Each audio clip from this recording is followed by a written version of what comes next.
بسم اللہ الرحمن الرحیم، TSS میں خوش آمدید۔ آج ہم ارکان اسلام میں جو دوسرا رکن ہے وہ ہے نماز۔ پہلے ہم نے پڑھا کلمہ شہادت۔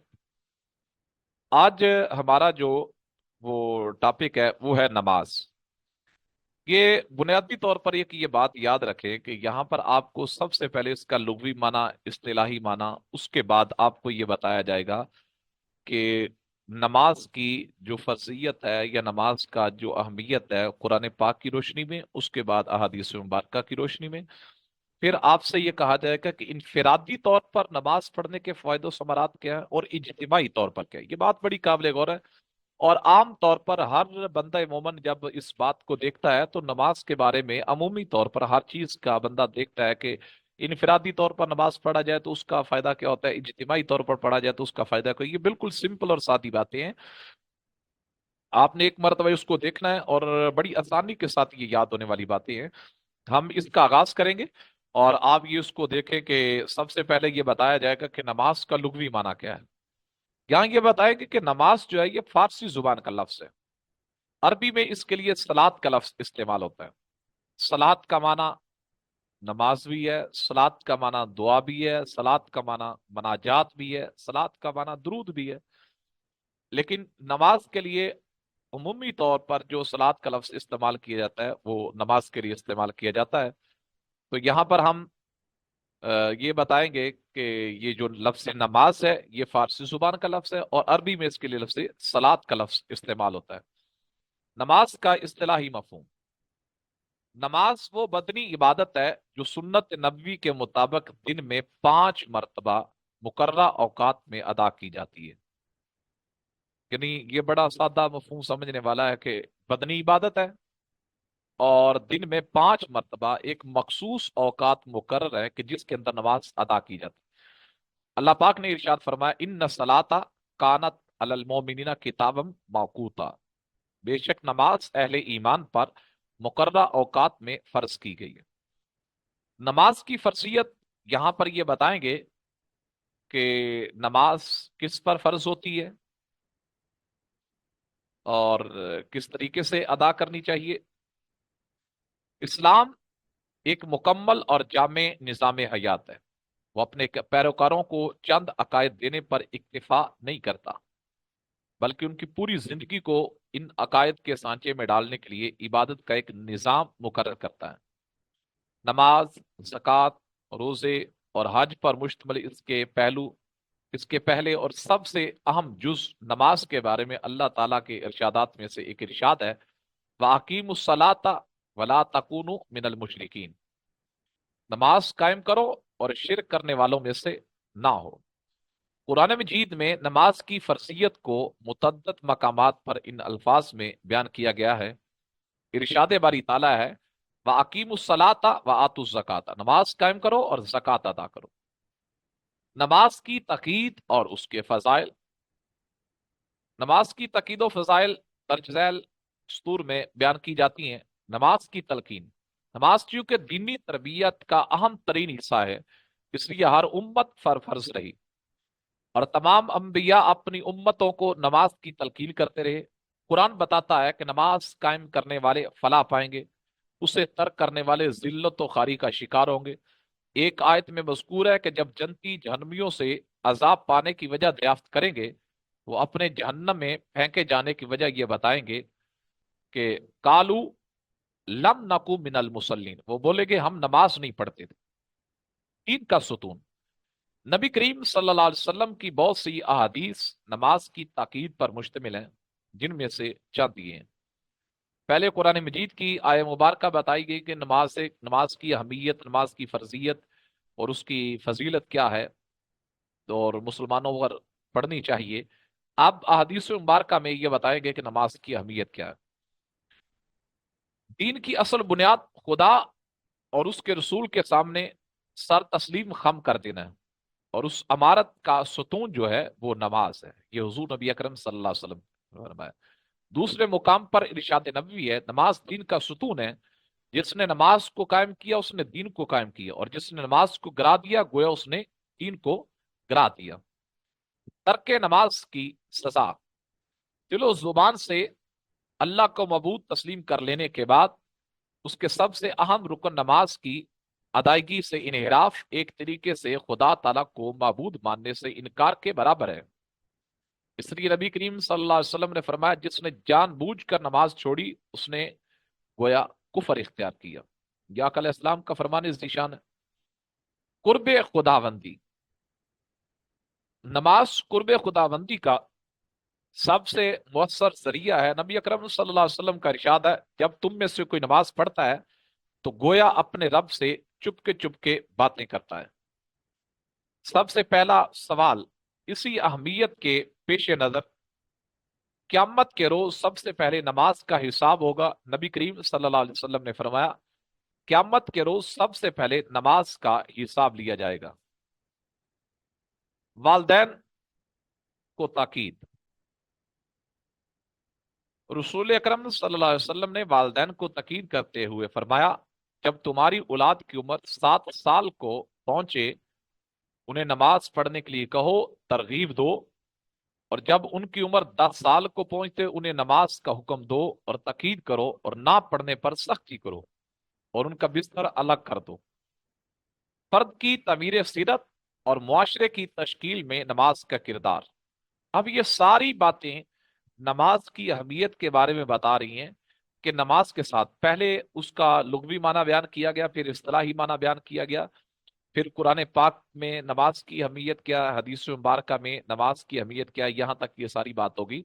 اب یہ بتائیں گے فرد کی تعمیر سیرت، یعنی اس کی سیرت بہتر ہوگی، اور معاشرے کی تشکیل میں نماز کا یعنی معاشرہ بہتر ہوگا۔ نماز انسان جب پڑھے گا اس سے بہترین معاشرہ جو ہے وہ قائم ہوگا۔ یہاں پر یہ بات بتائی جائے گی۔ تعمیل احکام کا عملی نمونہ، اللہ تعالیٰ کے سامنے بندے کی دن میں 5 مرتبہ حاضری اس کے دل میں یہ احساس تازہ رکھتی ہے کہ وہ اپنے اللہ کا بندہ ہے۔ بندگی کا یہ احساس متواتر نماز پڑھنے سے ایک مسلمان کی فطرت ثانیہ بن جاتا ہے، اس کی پوری زندگی تعمیل احکام کا عملی نمونہ بن جاتی ہے۔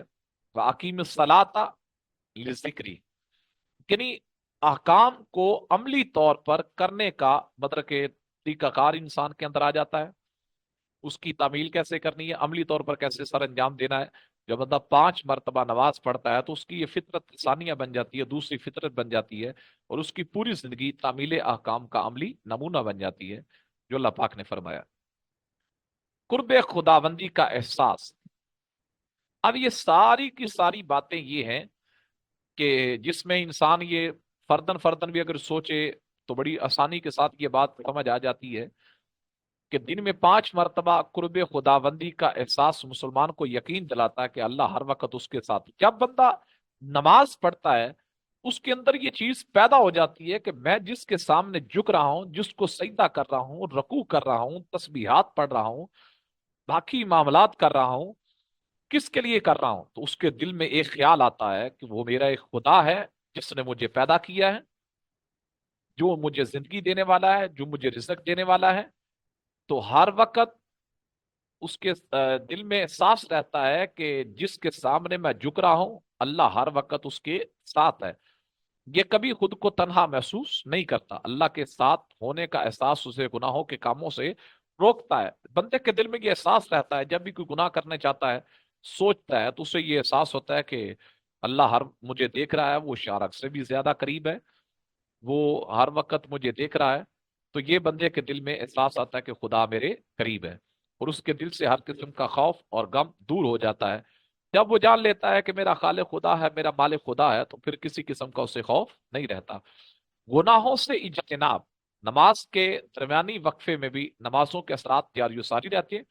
نماز کے بعد گناہ کا خیال آئے تو بندہ سوچتا ہے اب گناہوں سے اجتناب کیسے ہوتا ہے۔ یہاں پر یہ بتائیں گے کہ بندہ کیسے گناہوں سے بچتا ہے۔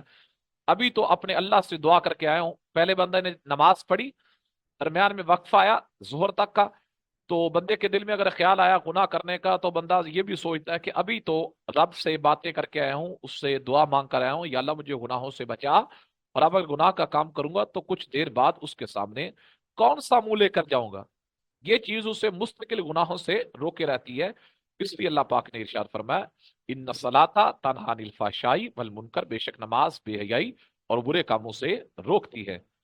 محبت کا فروغ،